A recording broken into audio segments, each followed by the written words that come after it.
All right. Hello. How's everyone doing? Um, my talk is about next gen virtual production powered by the Render Network. Show of hands here. Who's familiar with virtual production in general, like Mandalorian LED screen in the background, that sort of stuff? Okay, great. How many people in here use the Render Network, either for rendering or AI or otherwise? Any users? Okay, a few users. Okay, cool.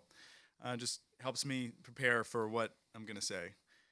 Um, That's my face. I'm Alex Pearce. I'm the founder and CEO of a company called Simplates. It's spun out of a company called Lightsail VR, there where I was a partner.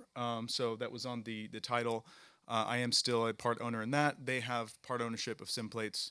But Simplates was a product we built there, and I spun it into its own company. And I'm also a virtual production supervisor.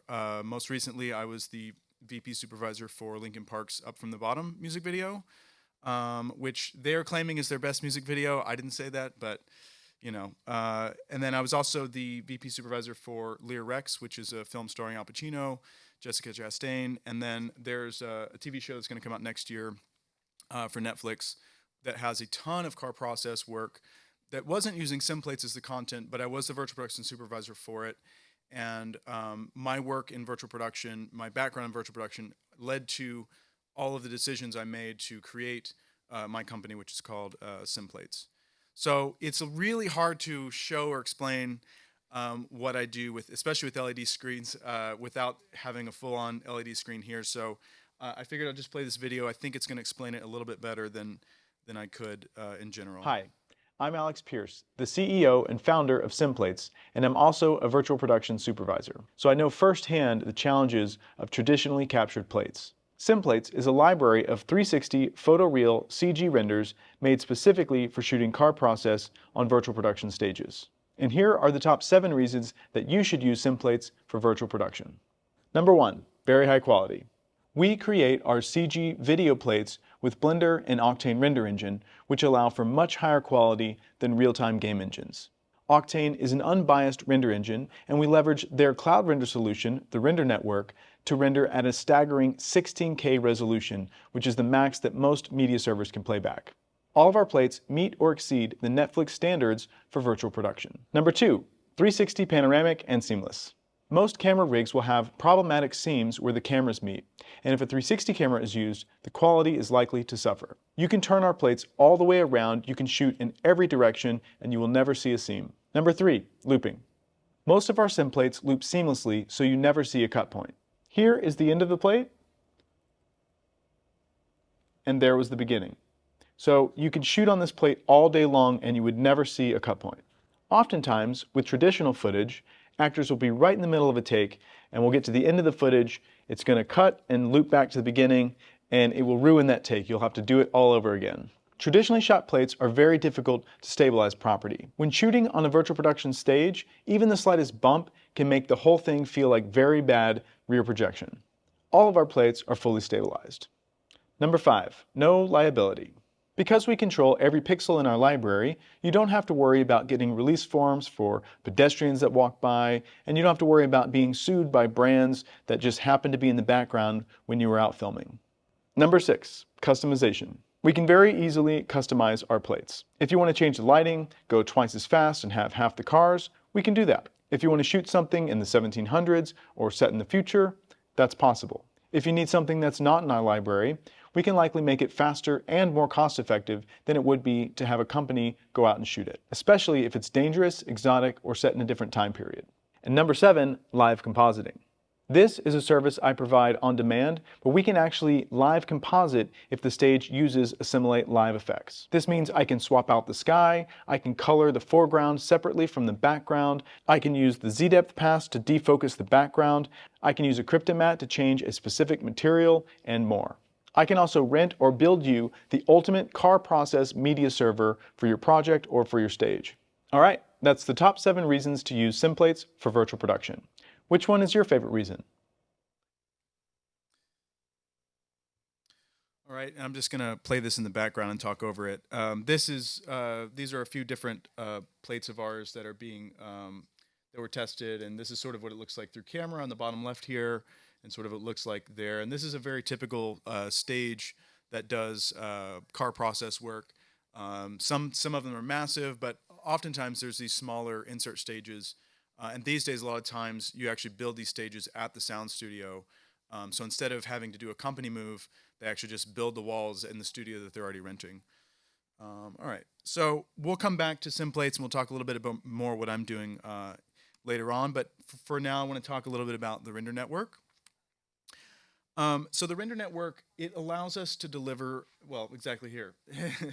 It allows us to deliver same day customizations that would normally take weeks to render or otherwise. And for us, we have I think in a lot of ways, we're very unique in our need for the render network, partially because we render at 12K, 16K resolutions. These things on a normal, like one of our plates might take a month to render on a single GPU. So we have to leverage the cloud, the render network, in order to make customizations, render them, and download them, and sometimes even same day. I don't. There's no producers in here, right?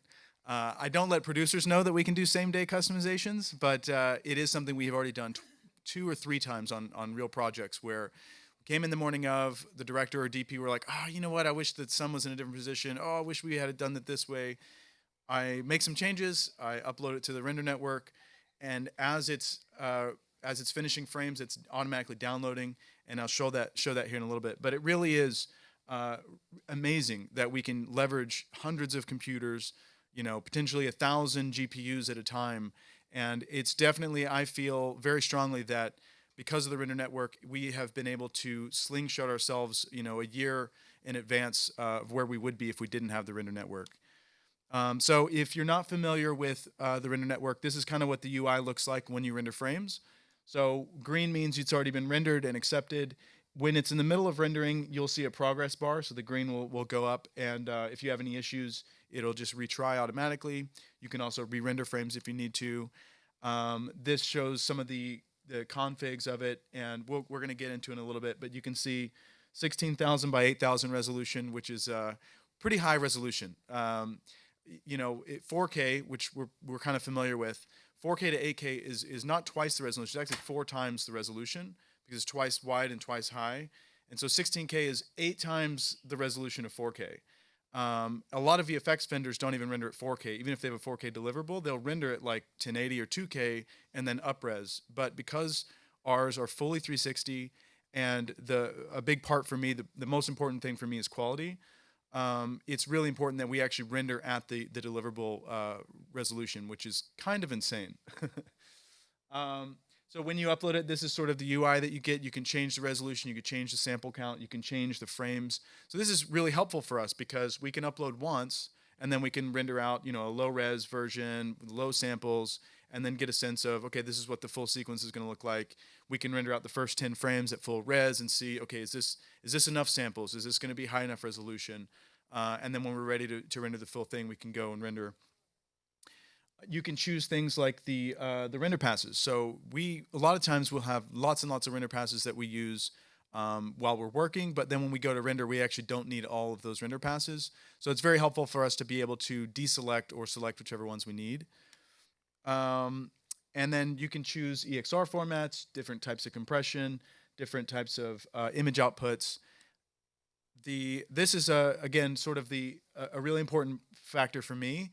The fact that we can have it automatically send to our Dropbox is really, really powerful because these frames might take an hour to render. The 1,400 frames might take an hour to render, but depending on which node is used, one might be uploaded here, one might be uploaded there, and to be able to download them as soon as they're done allows us to QC automatically and allows us to just speed up our process. Just crazy. Before they had this feature, when I wasn't using this feature, it still worked well, but this feature for me and for our workflows is crucial especially when we're on set, especially when you don't have the fastest internet, and you have to download one. If you can download them as they render, it's much easier to spread the load over the long time. And then lastly, it does give you an estimate of how much it's going to cost. So you can find out what your Octane bench score is, and then you can say, well, on my computer, on my MacBook Pro, it takes 6 minutes, and this is the score for that, and it'll give you a pretty good estimate of like how much is this actually going to cost. So especially when we do our custom work for our clients, this feature alone is really important because oftentimes 8K is enough quality, is high enough resolution for a lot of stages. So oftentimes I'll tell the client, look, we can do this at 8K, we can do it 12K or 16K, and here's what the cost savings are going to be. And being able to have a rough estimate is actually really important because without that, I'm just guessing. And every scene is very different. If I'm rendering nighttime city or I'm doing a daytime desert, very different render costs. I can't just have a guess of, oh, this is going to cost you $1,000, or ooh, this might cost you $30,000 if you render at 16K. So having that estimate is really important for me. And then this is sort of just what it looks like in the Dropbox folder. It separates all your passes into folders, and then it automatically puts in the frames. So now we'll get back into virtual production and talk a little bit more about that. So a lot of people, when they think virtual production, they think Mandalorian, they think Unreal Engine. And the reality is that 90% of it is actually car process work. And most of that is shot with cameras. It has nothing to do with Unreal Engine or Unreal Engine workflows. There's some very obvious reasons, and we'll look at that here in a little bit. That's also one of the reasons why I went down this path in the first place. And first, I did start by shooting my own plates. There are basically two main ways that you do virtual production, or that you do car process in general. One is a process trailer. And this is, literally you putting a car on the back of a trailer and you're driving around LA, you're shutting down streets. A lot of times there's cameramen strapped on, hanging outside of the car and filming. As you can imagine, it's very dangerous, it's very expensive. There are some pros for sure, but there's a lot of cons. It's very difficult to do. And then the other way, what we call in the industry, is the poor man's process. And that's more or less three different things. It can be projection, and we can think back to the old days. But even today, they still use projectors for virtual production. Green screen, another obvious one, still used all the time. And there's, again, pros and cons to doing green screen. But more and more and more often, we're seeing LED for virtual production. And there's some very obvious reasons why. The content that goes into either the projector or green screen or LEDs is usually shot with cameras. This is from Plate Pros. These are friends of mine. As you can see just from this one picture, it's a pretty complex thing to actually capture 8 different angles usually, plus one for the sky. It needs to be stabilized. It needs to be the height of a car. And you think the height of a car, it's like this high off the ground. So oftentimes you have to have a custom-made car just for shooting plates. And even if you do everything right, it's still very challenging to do all the post work for all that. And so, yeah, traditional capture methods, they're challenging, expensive, and they're limiting. And it's why I created SimPlates. I don't think that SimPlates or CG is a silver bullet. I don't think it's going to replace live captured plates.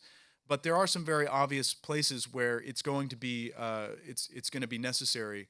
Some of the ones I like to give off the bat is, okay, you want to do a period piece set in, or we have one right now, set in 1970s in a specific city. It's like, okay, well, to go recreate that city and to recreate the costumes and build all the props and find all the cars and then shut down the streets and go to shoot that would be extremely expensive. But for us, it'd be pretty simple for us to create those things in CG. And then I put this here. Unreal Engine looks like a video game, and Octane Render Engine is photoreal. And I'll show you this next slide too. This is my impersonation of Unreal Engine. I'm a little bit. This is a little extreme, obviously. But Unreal Engine, everything's about real time. It's how do we do real time, and we'll do every shortcut we have to get there. And they do some really, really amazing things, some really, really smart things. But especially when you need to scale to like 16K resolution, especially when you need to do full 360, a lot of those things that make it photoreal break, and a lot of the things that make it really cool don't work. And Octane Render Engine, I've evaluated many, many render engines. I'm not going to name them all, but I've evaluated lots and lots of render engines. And Octane Render Engine, for me, the pros far outweigh the cons. The motion blur looks photoreal, and just out of the box, spectrally correct, path trace render engine. It's going to give you better results. This is an example of why 360 is important to me. With 360, you can imagine a lot of these LED volumes are massive and they wrap around. And so traditionally captured plates, you'll have seams wherever those are, even if you stitch them, which is another service that we provide. Even if you stitch them, you're going to have seams or artifacts where those things match up. So this video just shows, this is just shot on my iPhone, but this allows you to see that you can do a lot more, and you're a lot more flexible when you have the full 360.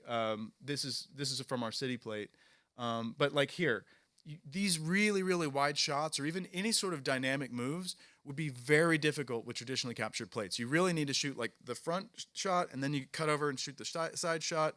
But if you want to get this really wide shot from the back, or you want to pan around or do any sort of like, oh, let's dolly around the car, that's where it would be almost impossible to do with traditional plates without a lot of VFX cleanup. And that happens, and there's nothing wrong with it. But there's budget levels to consider, and timing things to consider as well. Well, I'll show you this commercial here. Am I supposed to turn up here? Rick? Oh, turn right. Right. Now? I missed it. You missed it. Well, what now? Okay, hold on. Whoa. Wow. Impressive. Huh. Can you put on some music? Oh, it's our song. That's so sweet. Whoa.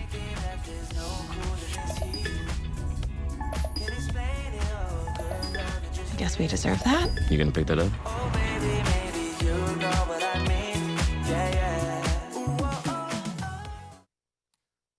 So this is what the behind the scenes of that sort of looks like. So this was an interesting use case for us. This is kind of the first commercial project that we shot last year that has already been released, and I can actually show and talk about. And so there was a very good use case for us because it employed a lot of the techniques. They used some of our library plates. This particular plate we customized specifically for them. I worked with the DP to dial in the lighting. We added that overpass for, they need to miss a turn, and they wanted to just add a street. It was like, you're not really going to feel that when you're focusing on the actors, so let's put an overpass in. We will feel that a lot more. So it was a really good use case for us. It allowed us to shoot all day, and the actress, she's also a producer, she gave me the best compliment ever. She said, "Wow, who shot these plates? This is beautiful." And I said, "Oh, those are CG. Thank you very much." Thank you very much to the Render Network and to Otoy and Octane Render Engine. I'm very happy to be using these tools, to be partners with you guys. And then do we have any questions? Yeah. In the case of that car commercial, what's the ownership model? Who owns? In the case of the car commercial, who owns the plate? Yeah, that's a great question. So essentially, the way our business model works is the same as our competitors, which is the producers license the footage from us. So they license it in perpetuity. They can use it for whatever they want to on that project. But we retain the plates, and we do have for one particular client, they want to own it outright, and so that is a possibility. It just costs a lot more. Does that answer the question? Yeah. Yep. Any other? Yes, I think. Thank you. I like the LED stage. So yeah, so our plates, the content wise, we have a rate sheet. The default rate is $3,000 to rent one of our plates, essentially. To rent a stage, it's all over the map how much they might cost. And then of course with our plates, we also have customizations, and we have lots of different. So we have a sort of complex rate card that says like, oh, if you want to customize these things, we can do these for this rate. If you want to customize these things, it's this rate. And then of course we can do fully customized and do a full scope of work depending on what it is.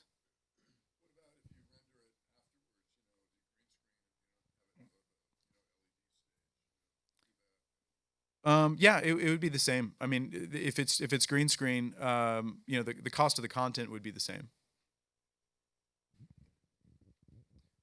Any other questions? Yes.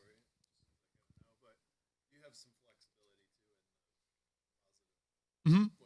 Yeah, absolutely. So the question was, do we have some flexibility in the compositing side? And yeah, the answer is yes. So we can render. It's TBD how important it is to clients. The way that typically the way most of these car process shoots go, it doesn't matter if it's a Netflix TV show or it's the lowest budget music video. It's almost always very last minute. Oh, hey, we have the shoot next week. We got to find some content to put back there. They go find a library, they pick a thing, and they stick it in. And in a lot of stages also don't have a lot of like live compositing capabilities, which is also something we could do. Yeah. Yeah, so the Simplemente in Mexico City, there's another stage I'm partnered with here in Hollywood and another one in Vancouver. So it is definitely something I offer as a service. We did it also recently for NAB. We did a virtual production workshop at a studio there called View Studios, and for that DP, we knew he was going to have ferns in the foreground and he was going to have ferns in the CG world. So physical ferns and then digital ferns. And so we knew, oh, he's probably going to want to color, this wasn't a driving thing. This was a static scene. He's going to want to try to match these together on set and in the post. So we always render out cryptomats, which allow us to basically just take anything in our scene and go, okay, let's make a mat out of these ferns. And then we used that in compositing to match up the color of the real ferns, which is much easier for us to match than it is for the art department to then go paint the ferns. But some of that we can do offline before we render.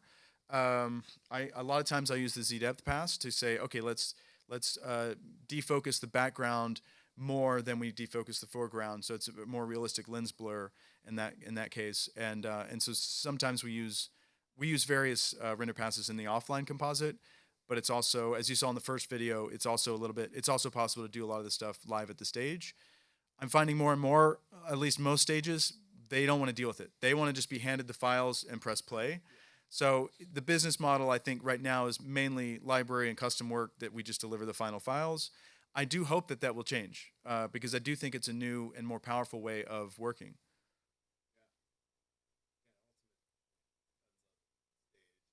Yeah. Correct. Yeah. Any other?